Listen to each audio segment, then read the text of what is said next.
the Men in Black. Everyone who's heard of them can't help but be fascinated by their secrecy, and anyone who's tried doing research on them will know that, real or not, there really is a lack of information out there about their existence. Now, most people's perception of them comes from the famous movie The Men in Black, or even the observers from Fringe, but in this video you will see that the real thing is far more terrifying than how they are portrayed in the media.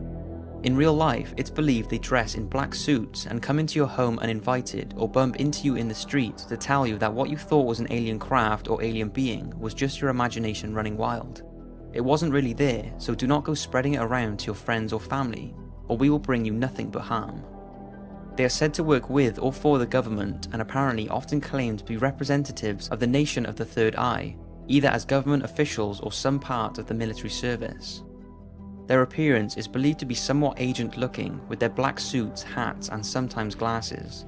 Those who believe they have been contacted by them say that it's not their clothing that disturbs them though, but their unusual facial features and odd behaviour. In 80% of believed reports, they have been described as having no facial hair, large unhuman eyes, bizarre movements, and monotone robotic voices.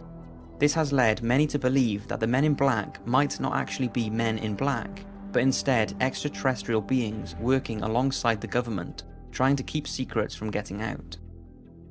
If you have seen the video I made about believed Men in Black encounters, you will know that visits from them date back to the Maury Island incident in 1947, but since then there have been hundreds of believed visits from them, 5 of which I talked about in that other video, such as Albert K. Bender's encounter in which men dressed in black harassed and threatened him after he was going to publish what he believed was strong evidence of alien sources, leading to him closing down his publications, right up to the famous actor Dan Aykroyd's encounter in New York City. But there are many more believed encounters, and an extremely interesting one is that of Danny Gordon.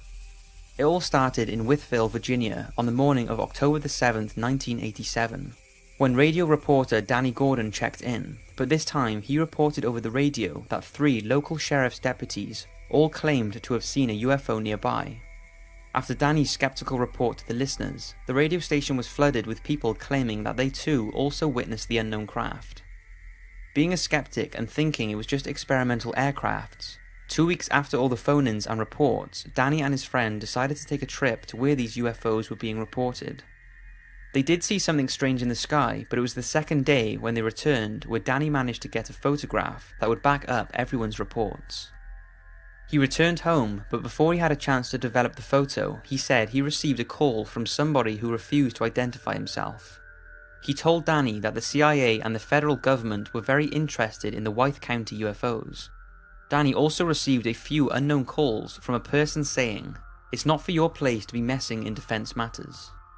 Danny attended a press conference on the sightings on October the 23rd, 1987, and when he returned, he noticed his house had been broken into. Nothing was stolen, but Danny is convinced someone was looking for the photographs he took. He quickly developed them, but they were poor quality, but a few weeks later he managed to spot the UFO again in the sky, outside of a mall whilst with his family, and once again photographed these mysterious lights. For weeks after this, he was harassed by phone calls from believed government agents, and on one occasion 2 men visited his home to supposedly interview him about the UFO sighting. Danny said they stayed for around 45 minutes. One was talking and the other man was taking photographs of his home. They told him it would be published in the local newspaper and that they would send it to him. Danny didn't suspect anything suspicious with all of the media attention he had been getting during this time, but when he didn't receive the paper weeks after, he rang up the local newspaper and they told him that they had not run a report on him. A few weeks later, Danny was looking through his UFO files, including some of the photographs he had taken, but noticed that the set he took outside of the mall were missing. Danny was now confident the men who entered his home were the real Men in Black and had stolen the photographs. A few months later, Danny collapsed due to severe exhaustion and was cautioned that continuing his UFO research could jeopardize his health, so he broke contact with all things UFOs and has not had any more trouble. Since more than 1,500 people reported seeing UFOs in the sky within a 3-month period in Wytheville, it definitely makes this an interesting case. So maybe Danny was really telling the truth. He never really profited from telling his story, and with his health deteriorating, it seems only bad things came from it. So do you think he was tormented by the Men in Black, who were desperate to keep the photos he took from getting out into the public? Whether Danny's case is real or not, one thing all encounters have in common is the fact that these strange men seem to have a scary amount of knowledge on the person they are talking to. They seem to know dates, times, locations, and descriptions of exactly what the person has witnessed. And this next case is no different, and is probably one of the most interesting cases I have read about.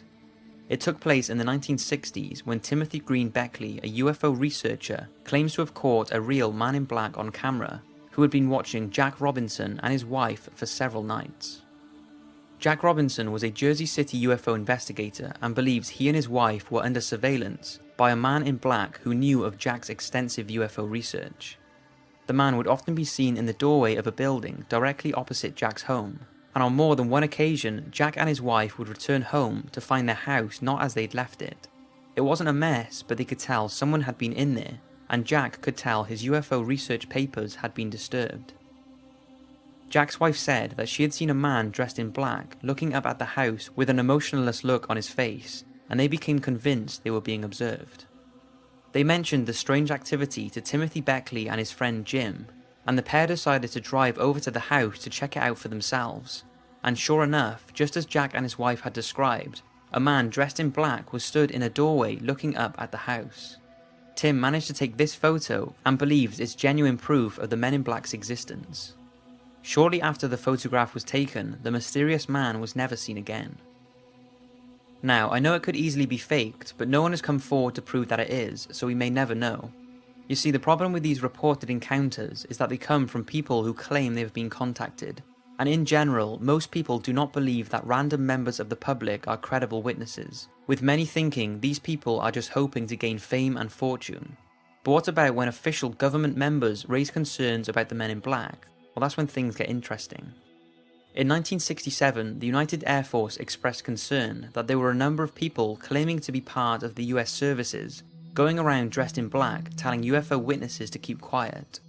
Colonel George Freeman, who was a spokesperson for the Project Blue Book at the Pentagon, which was responsible for a series of studies into unidentified flying objects, said this: "Mysterious men dressed in Air Force uniforms or all in black, and displaying impressive credentials from government agencies, have been silencing UFO witnesses.